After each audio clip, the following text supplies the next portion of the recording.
This is a 27.5-pound watermelon. And this is 1 pint of blackberries, minus missing a few because I might have ate them on the way home. But this is a perfect example of being flexible with the items that you're buying at the grocery store or produce stand, how you can still have wonderful fruit in season and stay in your grocery budget. If you're just meeting me, my name is Amy Cross, and this is the Cross Legacy, where I teach you how to save money on groceries. Our grocery budget is $135 per person, and currently there's only 2 people living here at my house, so my grocery budget is $270 per month. We're able to stick to this grocery budget having quality items in our house and seasonal produce because we focus on having 0 food waste. I know that our grocery budgets feel much tighter lately in the last few years.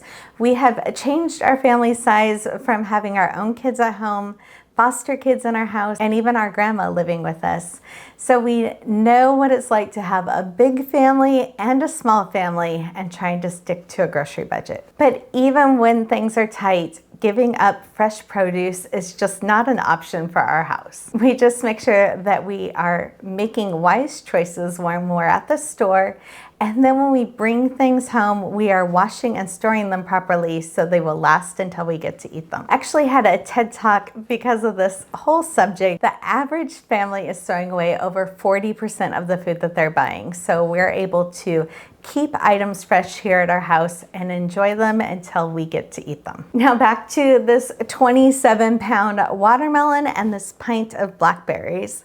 These blackberries actually cost me $1 more than the watermelon. And I was craving blackberries because we are used to having them all summer long where you could go pick them, and they don't grow here in the new area that we live. So yes, if you went and picked your own blackberries, then they could be free, but these were $4.99 for me, and this watermelon was only $4. These are going to play much different roles here in our house. I'm going to be pushing watermelon for snacks and other options, where these blackberries are going to be saved more for a special treat. When I go grocery shopping, I know that I'm going to bring home fresh produce, and as I'm bringing it home, I want to make sure that I get items that will last different lengths of time. So I know things like blackberries and raspberries will last 2 to 3 weeks, depending on how close they were grown to you or if they had to travel across the country to get to you. Strawberries will last 3 weeks, where grapes will last 4 to 6 weeks,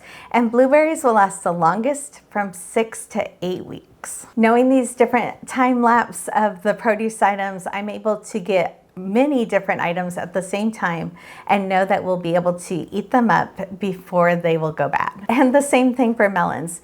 Cantaloupe will normally spoil the quickest, then honeydew, and then watermelon. So that's one way that I'm able to have food security with fresh items in my house, is to make sure that we only go grocery shopping once a month, but we're able to spread out the produce items and eat them as they need to be eaten. Watermelon's one of those things that I think of for long-term food security, to make sure that we have fresh produce on hand all the time. In the summer going into fall time, I always make sure that we have extra watermelon. This one here is actually over a month old right now. Now, I couldn't resist this one for my August grocery shopping haul because what a great photo prop, and it was only $4.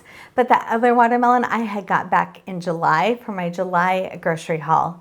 And now that we have the new one in the house, we will end up cutting the old one. So I think of watermelons as a long-term food security kind of item. If the grocery stores were completely bare of everything, I know that I have fresh fruit in my house year-round that I can give my family, and I'll kind of talk through some of those other seasons. Late summer going into fall is a great time to get the watermelon, and I always make sure that we have an extra one here until the apples start getting harvested. In late September to early October is when apple harvest season starts, and we normally get apples from a family farm. So even though you might be able to get apples all year round at the grocery store, They were only picked during harvest season in the fall. And then as we go into December and January, that is when orange and citrus harvest season is, and that is when we get the best oranges all year long. And that moves us into spring, and for 22 years, we just went out to our yard and picked blueberries off of the bush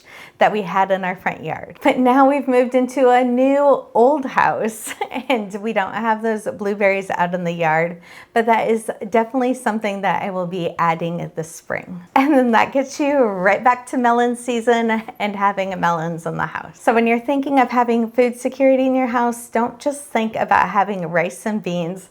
Make sure that you add some fresh fruit in too. If you want tips on how I store the watermelon in the refrigerator so it stays fresh for a couple weeks, we will make sure to link that video next. And we have hundreds of videos here on the channel teaching you how to store produce items to keep them fresh longer.